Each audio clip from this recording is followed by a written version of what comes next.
In 1882, Heinrich Hermann Robert Koch, a German physician and microbiologist, published his findings on tuberculosis, asserting that the disease was caused by a bacterium and thus infectious.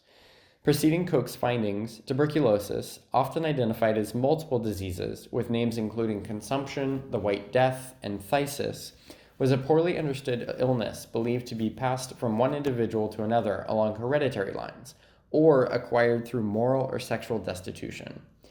Largely due to the lack of scientific knowledge about tuberculosis and its causes before 1882, the disease acquired an entire mythology of symbolic associations and metaphors. For example, the connections between artistic genius and tuberculosis in the 18th and 19th centuries are well established. John Keats, Percy Bysshe Shelley, the Bronte family, Friedrich Schiller, Carl Maria von Weber, and Frédéric Chopin, just to name a few, all suffered from tuberculosis. In this video, however, I will be focusing on associations between tuberculosis and female sexuality, particularly the image of the tubercular heroine and her Phthisic beauty, as portrayed in La Bohème, an 1896 Italian opera by composer Giacomo Puccini and librettist Luigi Illica and Giuseppe Giacosa.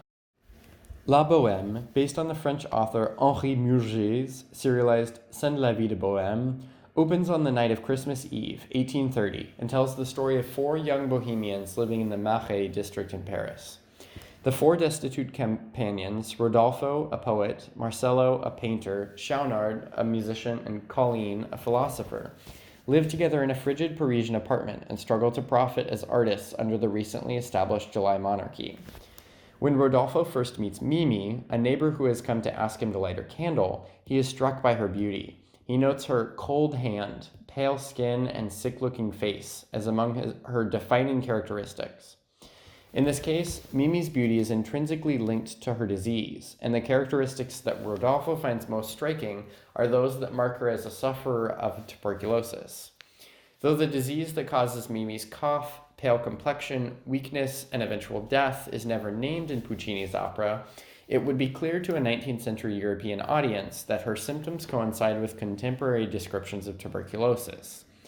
This disease often targets the lungs, and its symptoms include pale skin, rosy cheeks, a chronic cough with bloody mucus, and extreme emaciation. Because tuberculosis affects the lungs directly, it is perhaps the perfect operatic disease. The lungs, breath, and voice are at once the site of song and the locus of illness. Rodolfo's attraction to Mimi because of, rather than in spite of, her physical illness is indicative of what was known in French and German contexts as Phthisic beauty, defined by the popularization and even sexualization of those physical traits that characterize tubercular women: extreme thinness, long necks and hands, shining eyes, pale skin, and red cheeks. In this clip from a 1990 production, you'll see the first interaction between Rodolfo and Mimi. Chi è là? Una donna.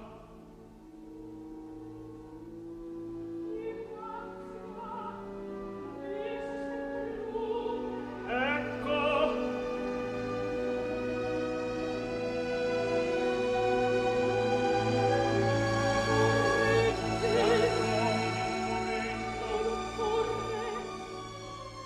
La prego, entri. Though Rodolfo falls in love with Mimi for her tubercular features, he is not alone in recognizing a perceived link between tuberculosis and sexuality. An 1853 medical text on consumption notes that, of all the vices, none are so apt to lead on to consumption as the unnatural or unrestrained indulgence of the sensual passions. In the era preceding Koch's discovery of tuberculosis as an infectious disease, many believed that the illness could be spread through a variety of means, including through moral corruption via unchecked sexual desire. Tuberculosis was therefore both a result of sexual libertinism and a sort of aphrodisiac that incited sexually adventurous behavior. Despite the modesty and reserve that Mimi displays throughout the opera, upon seeing her rosy cheeks and hearing her cough, 19th century European audiences would have expected her to play a sexualized role, even before she sang her first line. In the third act, as Mimi's condition continues to decline, Rodolfo tries to break off their relationship and insists that Mimi find a wealthier suitor. Though Rodolfo tells her that they can no longer be together because of the jealousy that Mimi inspires in him, he later explains to Marcello, in the presence of an eavesdropping Mimi, that he is leaving her because of the rapid deterioration of her health, and not because of his jealousy.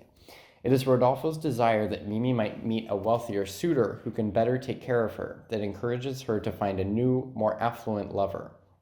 In this way, Mimi's declining health and Rodolfo's insistence upon a new partner ensure her upward social and economic mobility.